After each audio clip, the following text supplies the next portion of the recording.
A continuación se hace la presentación donde se abordarán los tipos y diseños de la investigación relacionados con la materia de metodología de la investigación para la maestría en Administración de Negocios. Antes de entrar en materia, una pequeña introducción. El investigador ha de conocer sobre la existencia de la disciplina del conocimiento encargada de enmarcar de manera sistemática todos los aspectos sustanciales de forma y fondo de las técnicas, métodos y procedimientos que se deben seguir para encauzar tres grandes fases: inicio, durante y al concluir cualquier tema sujeto a investigar a los fines de producir conocimiento, la cual se le conoce como metodología de la investigación. Para los iniciados en el campo investigativo muchas veces surgen dudas profundas sobre esta definición, desde qué trata esta disciplina y qué tiene que ver con el método, si tiene que ver o no con el método científico e inclusive si el enfoque cuantitativo y cualitativo son ajenos al método científico. Por ello, antes de presentar los 9 puntos a desarrollar de la disciplina metodología de la investigación, a continuación se dilucidan estas dudas bajo la figura del paraguas. El paraguas, el bastón, se le ha marcado como que representa el método científico. Las varillas que se desprenden de él son cada una de las etapas del método científico. El casco del paraguas se ha dividido en dos partes. El lado derecho se representa como el enfoque de corte cuantitativo, el método, algunos le llaman el método deductivo, y de allí es un tema de confusión en cuanto a semántica. Y el lado izquierdo, el enfoque cualitativo o el método cualitativo, que es el inductivo. Y vuelvo y repito que se trata de un tema de confusión, de semántica, que algunos autores le dicen enfoque cuantitativo, enfoque cualitativo, o método cuantitativo, método cualitativo, y algunas personas cuando se adentran en el mundo del campo investigativo tienden a confundirse y a pensar que estos dos grandes mundos, cuantitativo y cualitativo, no tienen que ver con el método científico. Pues nada más lejos de la realidad. Estos dos enfoques se conjugan a partir del método científico. No obstante, ¿qué pasa con la punta del paraguas? ¿Qué representa? Representa el nombre de la disciplina, metodología de la investigación, y dentro de la metodología de la investigación están los métodos. Conforme a la figura del paraguas que representa la metodología y el método, la metodología de la investigación es el nombre de la disciplina o materia responsable en definir la descripción, el análisis y la valoración crítica de los diferentes enfoques de investigación. El método es un vasto elemento estudiado por la metodología de la investigación. El método representa el conjunto de procedimientos lógicos a través de los cuales se plantean los problemas de corte científico y se ponen a prueba las hipótesis y los instrumentos de trabajo investigado. La metodología es el instrumento que permite enlazar lo sujeto a estudio con el objetivo de la investigación, y el método es el camino más adecuado para llegar a tal fin. Pasemos en materia. El temario es el siguiente: concepto de diseño e importancia de diseños, tipos de investigación y métodos, tipos de métodos para la investigación cuantitativa, tales como experimentales, cuasi experimentales y no experimentales, y sus diseños. Tipos de métodos para la investigación cualitativa, estudios de casos, etnografía, etnometodología, fenomenología e investigación-acción y sus diseños. Definición y características de población y muestra, muestreo cuantitativo y muestreo cualitativo, tipos de muestra. Instrumentos y técnicas de recolección de datos de información, requisitos de los instrumentos de medición, escala para medir actitudes, el cuestionario, la entrevista y la observación en investigación. Concepto e importancia de diseños. El término diseño dentro del contexto investigativo significa el plan o estrategia que elabora el investigador para recabar toda la información necesaria y suficiente que necesita para comprobar si es cierta o no la hipótesis formulada, tras precisar el planteamiento del problema y definir el alcance inicial de la investigación. Entre tanto, la importancia de los diseños es que es el tutor para determinar cómo recabar toda la información en la tarea investigativa. Le otorga estructura a la investigación, ayuda a definir y delimitar el tema, así como mantener el orden y cronología sobre el tema sujeto a investigar. Tipos de investigación y métodos. Según el enfoque de la investigación científica, los tipos de investigación se clasifican en dos grandes grupos: cuantitativo, CTT, en lo sucesivo para efectos de esta presentación, y cualitativo, CLL, en lo sucesivo para efectos de esta presentación. Luego, dentro de cada uno de los enfoques de la investigación científica, existen subclasificaciones denominadas como tipos de métodos, los cuales a saber son los siguientes. Según el enfoque de corte cuantitativo, los tipos de métodos son 3: experimental, cuasi experimental y no experimental. Y según el enfoque cualitativo, los tipos de métodos son estudios de caso, etnografía, etnometodología, fenomenología e investigación y acción. Tipos de métodos para la investigación científica con enfoque cuantitativo y sus diseños. Para cada tipo de método de investigación, según el enfoque, sea cuantitativo o cualitativo, existen diseños que le caracterizan. Veamos a continuación para cada uno de los métodos, según el enfoque, sus diseños que le aplican. Tenemos acá el enfoque cuantitativo, empecemos con el método experimental. Consiste en la manipulación de una variable experimental no comprobada en condiciones rigurosamente controladas con el fin de describir de qué modo o por qué causa se produce una situación o acontecimiento en particular. ¿Cuáles son sus diseños? Uno de los diseños es denominado dos grupos con post-test y grupo control. Este diseño es similar al denominado diseño de dos grupos con post-test, al grupo experimental y al grupo de control. La diferencia entre uno y otro está en que los sujetos han sido elegidos y asignados a los grupos al azar. Este diseño efectúa un control mucho mayor sobre la validez interna en lo que se refiere a la historia y a la maduración. Otro de los diseños es el denominado dos grupos con pretest, post-test y grupo control. Este diseño es de los más completos que se pueden utilizar en la investigación experimental porque incluyen la asignación de los sujetos al azar, bien sea una variable identificada como ejemplo con la letra R, se mide la variable dependiente en ambos grupos al mismo tiempo antes y después del tratamiento. Este es uno de los diseños con mayor control sobre los factores que puedan afectar la validez interna en cuanto a la historia, maduración, selección y mortalidad, puesto que incorpora un grupo control que tiene las mismas experiencias que el grupo experimental excepto el tratamiento. Diseño Solomon con 4 grupos.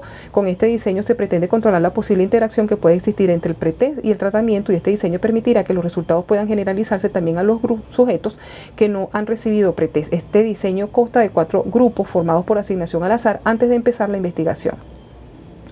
En cuanto a lo que es el método de corte cuasi experimental, la característica fundamental de este tipo de diseño está en que el experimentador no puede hacer la asignación al azar de los sujetos a los grupos experimentales y de control. Sin embargo, sí puede controlar alguna de las siguientes cuestiones: cuándo llevar a cabo las observaciones, cuándo aplicar la variable independiente o tratamiento y cuál de los grupos recibirá tratamiento. En cuanto a sus diseños con grupo de control no equivalente y pretest, este diseño incluye dos grupos, uno de control y otro experimental, a los que se les ha aplicado pretest y post-test al mismo tiempo. La no asignación al azar de los sujetos a los grupos experimental y de control viene indicado por la línea discontinua. El grupo experimental es el que recibe la variable independiente o tratamiento, y el grupo de control puede recibir un no tratamiento, un placebo o un tratamiento alternativo.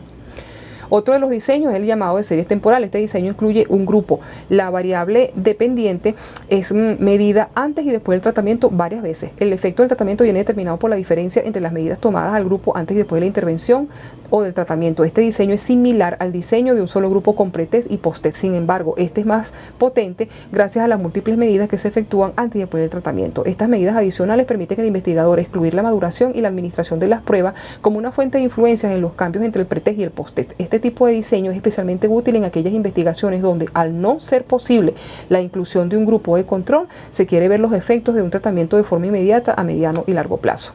Diseño compensado. En este diseño se aplican todos los tratamientos a todos los grupos que intervienen en la investigación. Generalmente este tipo de diseños se utilizan cuando hay varios tipos de tratamientos que se desean analizar. En caso de que los sujetos pudiesen asignarse al azar a los grupos, estaríamos ante un diseño de corte experimental. El uso de este tipo de diseño es apropiado para aquellos casos en los que la aplicación de un tratamiento no afecta a la aplicación del siguiente tratamiento. En cuanto al tipo de método no experimental, tenemos que este se realiza sin manipular deliberadamente variables, se basa fundamentalmente en la observación de fenómenos tal y como se dan en su contexto natural para analizarlos con posterioridad. Sus diseños son el llamado transversales o transaccionales, que consiste en recolectar, analizar y relacionar datos en un solo momento, y dentro de este tipo de diseño hay 3 subtipos que son exploratorios, cuando se empieza a conocer el fenómeno, los descriptivos, busca incidentes o variables, y correlacionales, describe la relación entre variables.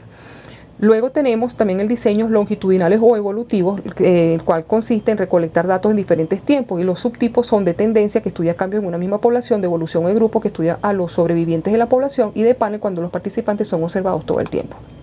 Pasemos ahora a ver los tipos de métodos para la investigación científica con enfoque cualitativo y sus diseños. Entre ellos tenemos dentro de los métodos tenemos 5, que estudios de casos, etnografía, etnometodología, fenomenología e investigación-acción. En los estudios de casos consiste en un método de aprendizaje acerca de una situación compleja. Ejemplo, un aula de un recinto escolar donde sucede algo, basado en que el entendimiento comprensivo de la situación captada en el aula se obtiene a través de una descripción y análisis de la situación tomada dentro de todo ese contexto, dentro de todo ese entorno. ¿Cuáles son los diseños que se aplican? El descriptivo consiste en presentar un informe detallado del caso, netamente descriptivo, sin fundamentación teórica ni hipótesis previas de ningún tipo. El interpretativo aporta descripciones densas con el propósito de interpretar y teorizar sobre el caso para desarrollar categorías conceptuales que ratifican verifiquen o desafíen supuestos teóricos difundidos antes de la obtención de la información. Y si el diseño es de tipo evaluativo, describe, explica y orienta en la formulación de juicios de valor que son la base para tomar decisiones. En cuanto al tipo de método de etnografía, es el método que consiste en analizar y enfatizar aspectos descriptivos e interpretativos de un ámbito sociocultural concreto ampliamente utilizado en estudios de la antropología social y en la educación, tanto que puede ser considerado como el método bandera de investigación más relevante dentro de la investigación humanístico-interpretativa.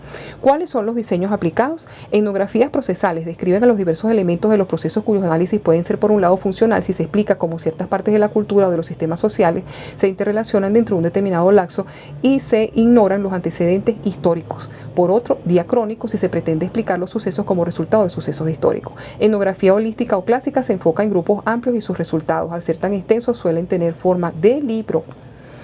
En cuanto al resto de los diseños del método de la etnografía, tenemos etnografía particularista, es la aplicación de la metodología holística en grupos particulares o en una unidad social, es decir, la vista como un todo. La etnografía de corte transversal se realizan estudios de un momento determinado de los grupos investigados, mientras que la etnografía etnohistórica como diseño se consiste en el balance de la realidad cultural actual como producto de los sucesos del pasado.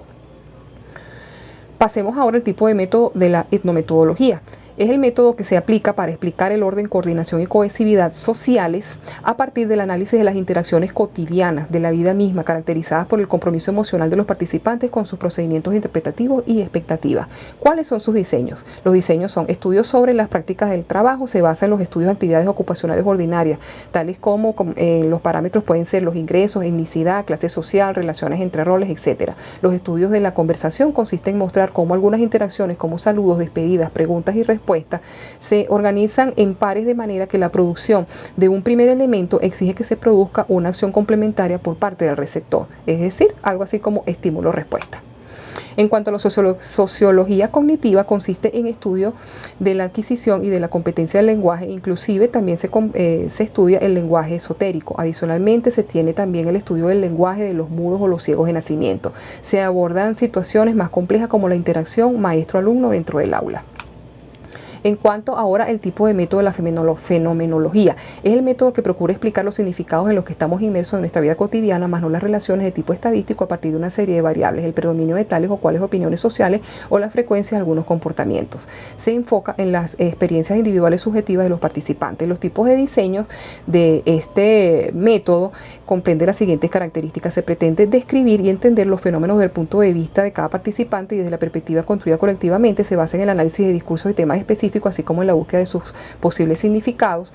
El investigador confía en la intuición y en la imaginación para lograr aprender la experiencia de los participantes. El investigador contextualiza las experiencias en términos de su temporalidad, en cuanto a espacio y corporalidad, y el contexto relacional. Las entrevistas, grupos de enfoque, recolección de documentos y materiales e historias de vida se dirigen a enfocar temas sobre experiencias cotidianas y excepcionales.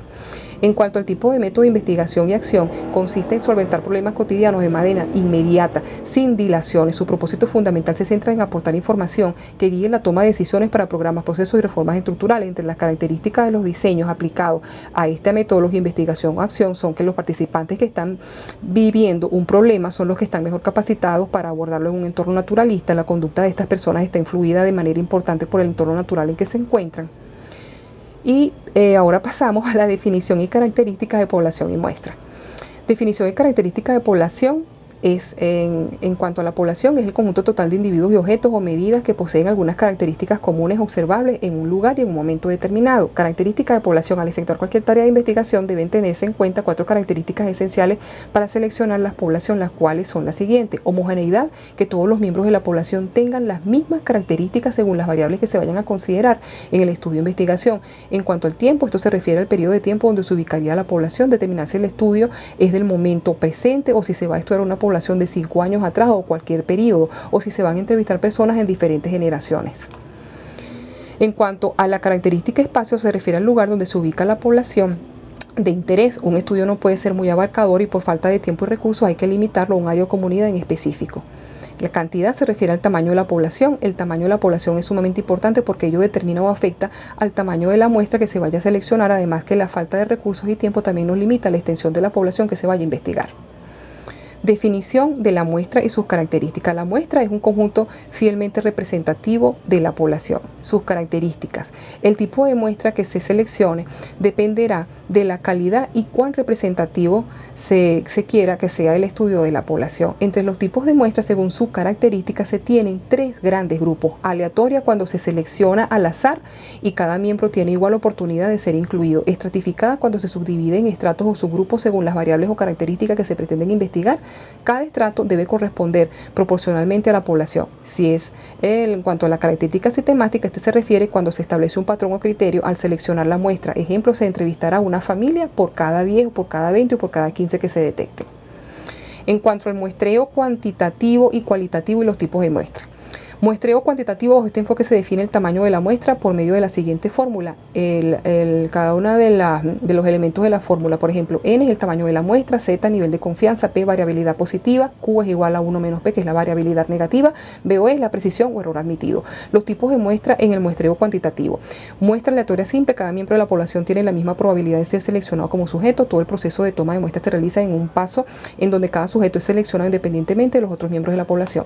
Muestreo cualitativo no busca generalizar resultados, se puede ajustar en cualquier momento de las diversas fases del estudio y no es probabilística. Los tipos de muestra en el muestreo cualitativo pueden ser muestra dirigida, son de voluntarios, de expertos, casos tipos por cuota, y la muestra orientada a la investigación cualitativa son homogéneas en cadenas o en redes, en casos extremos por oportunidad teórica o conceptuales, de casos importantes por conveniencias confirmativas. Instrumentos y técnicas de recolección de datos desde el enfoque de la investigación cuantitativa. Si tenemos una técnica de recolección de datos, tales como es la encuesta, el instrumento asociado es que describe la naturaleza de las condiciones existentes, identifica normas o patrones y determina relaciones que existen entre acontecimientos específicos. Si bien la técnica son los cuestionarios, entonces este permite la recolección de datos para muestras grandes y puede ser administrado individualmente. Si bien la técnica son las entrevistas, esta facilita formular preguntas difíciles de estructurarse en un formato de selección múltiple y flexible, y el investigador puede adaptarse a la situación del sujeto. Entre tanto, si la técnica es la observación, el investigador determina la conducta que desea observar. Una vez definidas las observaciones, se cuantifican. Los investigadores dividen las sesiones en periodos de observación específicos. En cuanto a las técnicas de instrumentos y técnicas de recolección de datos, desde el enfoque de la investigación cualitativa tenemos un universo un poco más amplio. Si las técnicas de recolección de datos es conversaciones y anécdotas, quiere decir que los instrumentos a aplicar se pueden grabar, quiere decir que se pueden grabar conversaciones y escribir anécdotas, experiencias personales. Si la técnica es entrevista no estructurada, quiere decir que los instrumentos se especifican que es una observación participante como notas de campo. Si las técnicas se basan en las entrevistas como ejemplo, como las registradas en cinta, los instrumentos son la observación del participante, memorias y diarios. Entre tanto, si las técnicas de recolección de datos e información se refiere al diálogo, aquí tenemos como instrumentos los registros en audio y video. Si las técnicas son las entrevistas, podemos hablar que los instrumentos están basados en documentos, registros, fichas, cartas y diarios. Si por el contrario las técnicas son los cuestionarios, quiere decir que los instrumentos están basados en las preguntas redactadas en forma general. Si las técnicas es con relación a las entrevistas, los instrumentos entonces se refieren a que son de respuestas abiertas. Otra sección, ya para terminar, en cuanto a lo que son los instrumentos y técnicas de recolección de datos para la investigación de corte cualitativo, es que si las técnicas de recolección de datos de información se refieren a las técnicas grupales, los instrumentos asociados son los que se destacan. Los grupos de discusión, información con diferentes puntos de vista será la más valorada, enfocándose acá a lo que es el brainstorming, que es tormenta de ideas. Si las técnicas de recolección se refieren a la técnica de grupo nominal, estamos hablando como los instrumentos son de las más democráticas porque hacen posible alcanzar un consenso rápido en cuanto a la relación de cuestionarios y problemas. Si la técnica de recolección de datos se refiere a la técnica del grupo o el enfoque, podemos hablar que los instrumentos es la forma de entrevista grupal que se utiliza en la comunicación entre el investigador y el participante. Requisitos de los instrumentos de medición. Toda medición o instrumento de recolección de los datos debe reunir dos requisitos esenciales: la confiabilidad y la validez. La confiabilidad de un instrumento de medición se refiere al grado en que su aplicación repetida al mismo sujeto u objeto produce iguales resultados, mientras que la validez se refiere al grado en que un instrumento realmente mide la variable que se pretende medir. Escala para medir las actitudes. Tenemos el cuestionario, la entrevista y la observación en la investigación. El cuestionario, este instrumento consiste en aplicar a un universo definido de individuos una serie de preguntas o ítems sobre un problema de investigación del que deseamos conocer algo. La entrevista es la comunicación interpersonal establecida entre el investigador y el sujeto de estudio a fin de obtener respuestas verbales a los interrogantes planteados sobre el problema propuesto. Se considera que este método es más eficaz que el cuestionario, ya que permite obtener una información más completa, ya que existe una interacción. La observación es una técnica que consiste en observar atentamente el fenómeno hecho dicho caso, tomar información y registrarla para su posterior análisis. La observación es un elemento fundamental en todo proceso de investigación. En ella se apoya el investigador para obtener el mayor número de datos. Finalmente, fin de la presentación. A ustedes, gracias por su atención.